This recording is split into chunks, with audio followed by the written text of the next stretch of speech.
Peut-on devenir riche, millionnaire, multimilliardaire, si vous voulez même, avec une boutique, en créant un magasin, en ouvrant un coin de commerce? Est-ce que si je te dis que la réponse est non, tu vas me taper? Tu vas me tuer? Tu vas me juger? Laisse-moi te répondre. Je m'appelle Ghislain d'Entrepreneur à Succès. Et la chose que je vais te dire là aujourd'hui, c'est une seule et unique chose. Dupliquer. To scale. Dupliquer. To scale. Vous allez me dire, mais il est fou. Qu'est-ce qu'il me rappelle de dupliquer? Qu'est-ce qu'il parle de scaling? C'est quoi ça? Ça me rappelle l'histoire de Luckin Café. Luckin Coffee, c'est l'opposant de Starbucks en Asie. McDonald's, chez les Américains ils disent McDonald's. Il y a McDonald's, il y a Burger King, KFC, beaucoup. Il y a beaucoup de choses. Vous allez me dire pourquoi ces propriétaires de ces choses deviennent trop riches. Et la seule réponse, duplication. Duplication, en anglais to scale. C'est quoi la duplication? On va aller chercher la définition dans la Larousse. C'est quoi? C'est faire une ou plusieurs copies. C'est là que je peux vous montrer comment est-ce que, avec un rien, vous pouvez gagner un maximum d'argent. Vous allez me dire, mais pourquoi tu nous dis ça? Toi, tu ne fais pas. Moi, je le fais déjà. Je ne suis pas là pour parler à une personne, mais j'ai créé une énergie autour de moi pour avoir plusieurs personnes avec moi, avec qui on travaille sous le même nom de mon entreprise et avoir le maximum de clients possibles qu'on peut servir. Et comme tout chaque business, gagner de l'argent bien sûr. Est-ce que c'est facile à mettre en place? Non. Vous allez me dire, mais je ne comprends pas ta logique, Ghislain. Tu veux aller où? Tu veux où? Écoutez-moi très bien. Il y a un principe en business qu'on explique dans le Millionaire Fast Lane, l'autoroute du millionnaire, où on dit you have to scale, tu dois dupliquer. Quel business tu peux faire aujourd'hui qui ne te coûte pas grand-chose que tu peux dupliquer? Je ne vais pas rentrer dans des théories, je vais vous donner directement des exemples. Moi, je ne suis pas de ceux qui font des théories. Moi, je donne ce que j'ai vu, ce que j'ai entendu, ce que je fais surtout. Écoutez-moi très bien. Je vais vous donner des idées business. Prenez des stylos et notez. Première chose, scaler ou dupliquer, c'est le fait d'essayer quelque chose. Tu es sûr que ça marche et tu en fais plusieurs copies. Pour dire, si tu crées un magasin, une boutique et que tu restes là toute la journée, mon frère, mon cher, ma chère, tu ne vas jamais devenir riche. Tu vas rester là. Tu seras coincé dans ton propre business en pensant que tu es entrepreneur, sauf que tu es toi-même employé de ton propre business.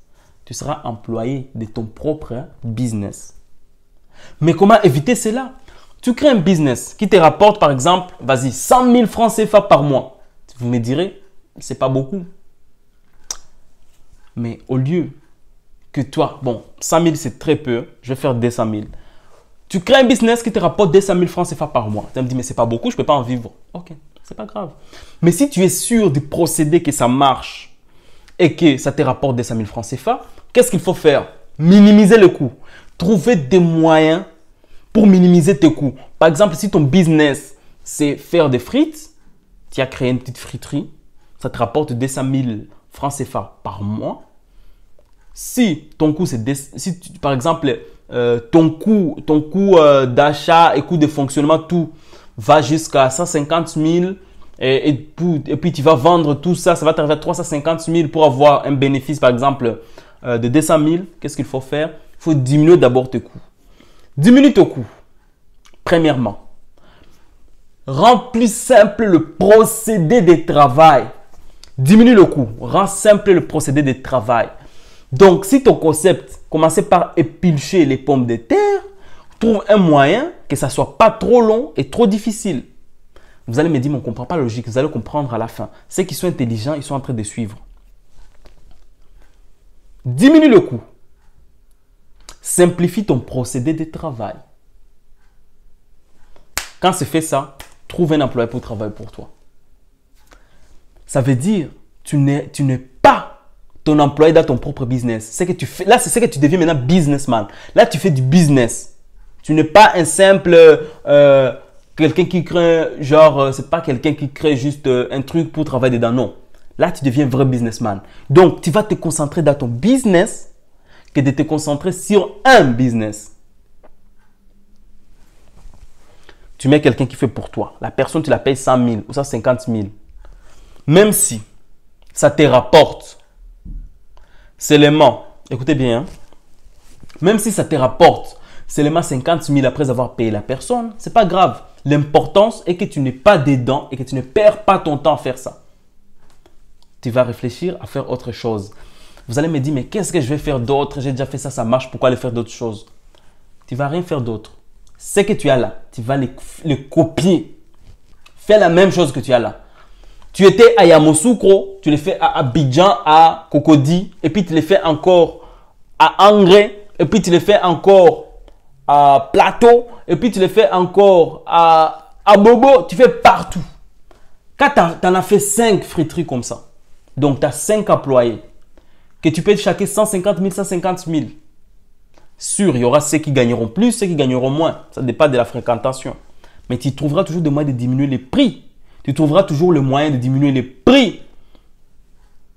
Les prix des coûts. Tu auras le moyen de diminuer les coûts d'achat des choses, genre les pommes de terre. Tu vas aller chez le fournisseur le moins cher en achetant beaucoup plus. Parce que plus tu ouvres plus tu peux acheter encore beaucoup. Donc, au lieu d'aller dans ton ancien fournisseur, tu vas aller directement chez le grossiste. Ton prix diminue.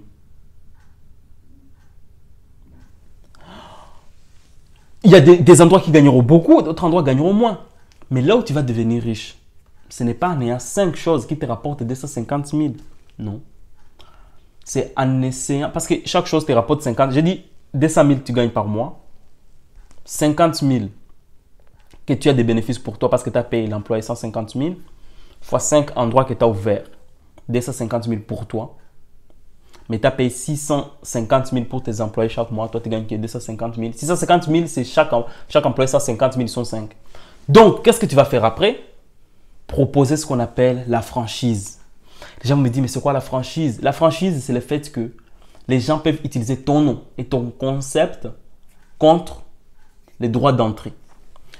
Les droits d'entrée, par exemple, chez McDo, c'est dans les 180 000 comme ça, les terrains inclus. Ça dépend ça dépend 180 000 dollars, hein, euros, hein, pas francs. Hein. Le droit d'entrée, par exemple, dans un restaurant que je connais de la plaque qui s'appelle Bistro Jean, c'est 25 000 euros le droit d'entrée. Plus tu te payes tout seul Normalement, ça va vers les 250 000 euros comme ça. Donc, tu payes, toi, pour une friterie, tu dis, c'est ça le concept. Je te vends le concept, tu utilises mon nom. Tout le monde va utiliser ton nom. Et c'est quoi le principe de la franchise? La franchise, c'est que quelqu'un qui est aux États-Unis, qui mange McDo aux États-Unis. Quand il vient en France, il mange McDo de France, c'est la même chose. Donc, quelqu'un qui est à Yamoussoukro, qui a mangé dans la friterie Mamadou et qui vient à Abidjan, il faut que la friterie là-bas s'appelle aussi Mamadou.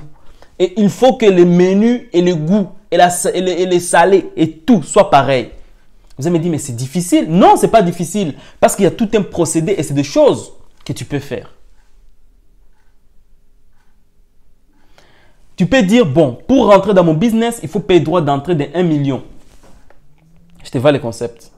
Vendre le concept, c'est vendre juste le nom et les procédés à faire. Après, tout ce qui est matériel, elle se démerde. La personne se démerde, elle fait ça toute seule. Par contre, tu vas lui montrer où sont tes fournisseurs.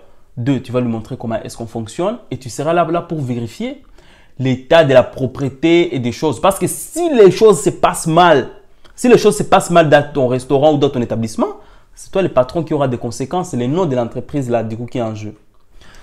Donc, les gens vont déposer des candidatures. Il ne faut pas être avide d'argent. Il ne faut pas vouloir l'argent de suite. Il faut mais il faut examiner les dossiers. Je reviens, je laisse ces principes-là, je vais donner du coup des idées. Tu peux faire ça, en vendant des frites. Tu crées une friterie, c'est simple. Tu achètes 10 kg de pommes de terre, tu achètes une friteuse, 2 friteuses, que tu ouvres une petite cabine, comme une cabine téléphonique, mais sauf que toi, ça devient friterie. Tu ne vas pas peindre Orange Money, tu vas peindre friterie Mamadou, friterie Nancy, friterie Ghislain, friterie entrepreneur à succès, comme tu veux. Et puis, les gens viennent, tu innoves. Donc, tu dis, moi, allez, je fais les frites de pommes de terre. Les frites, par exemple, ça coûte, je dis, tu as des cornets de frites comme ça, des papiers propres des frites où on met dedans les cornets de frites. Il y a des cartons de frites qu'on vend, je ne sais pas où. Il faut chercher. Sur AliExpress, tu peux trouver même 100 cartons pour 1 dollar. Tu vois, non? Des cartons, des cornets de cartons de frites. Il y a des tailles. Et tu dis, bon, les frites, par exemple, c'est 250 francs CFA. Et si tu veux mayonnaise, c'est 50 francs de plus. Ça te fera 300. Si tu veux ketchup, c'est aussi 50 de plus. Ça fera ça. Et donc, du coup, tu te rends compte que tu crées un business. Ça, c'est les frites. Ça, c'est les frites. 2, qu'est-ce que tu peux faire d'autre? Tu peux transformer quelque chose que les gens aiment. Par exemple, le mangue. La mangue, là, quand tu achètes la mangue, là. Dans la route, tu ne peux pas acheter une mangue et en tant qu'une personne adulte qui se respecte, tu ne vas pas aller manger de la mangue comme ça dans tout plateau ou Riviera, tu es comme ça. Non, non, non, non. Tu fais quoi? Tu ouvres une entreprise qui épilche le mangue et les coupe en morceaux et puis tu les mets dans les sachets sous vide. Les sachets sous vide, ce sont des sachets, il y a une machine de sous vide qui existe. Tu mets les sachets comme ça aspire l'air comme ça, les trucs vont rester frais. Et puis tu mets dans un... Tu cherches même pas des gens ambulants. Tu crées des stands en ville et tu as des glaçons. Tu as juste un stand plus un truc, un frigo ou si tu n'as pas d'électricité, un truc de glaçons avec les mangues dedans. Les gens viennent, ils achètent les mangues. Ils ont qu'à ouvrir les sachets et manger. Si ce n'est pas les sachets ou un carton, je ne sais pas, peu importe. Tu trouveras l'emballage comme tu veux. Tu peux faire la même chose avec le feuille de manioc, les saka comme on appelle à Kinshasa, ou bien le sombe en Swahili. En Kinyarwanda, c'est les isombe. En Swahili, sombe. En Lingala, les saka. D'autres appellent les feuilles de manioc. Comment est-ce que tu vas faire ça? Il faut transformer. Transformer. C'est-à-dire, tu achètes le feuille de manioc au marché qui ne sont pas pilés. Tu les piles, tu les sèches, tu les mets dans des sous-vides. Tu les distribues dans toutes les boutiques pour qu'on les vende pour toi. Ça me dit, mais là, il n'y a pas de duplication.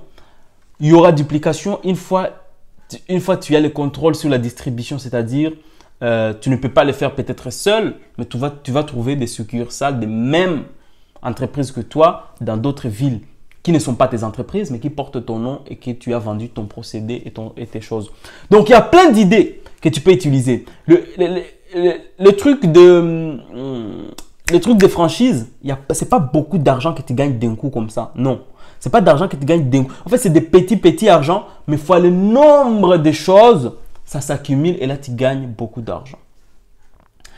Les gens vont me dire, non, ce que j'allais dire là, je garde ça pour la prochaine fois. Pas j'allais sortir un truc très lourd, mais ça, c'est dans ma formation. Je garde ça pour la prochaine fois. À très bientôt et dites-moi en commentaire quelle idée qui t'est venue dans la tête que tu aimerais faire bientôt. À très bientôt. Ciao.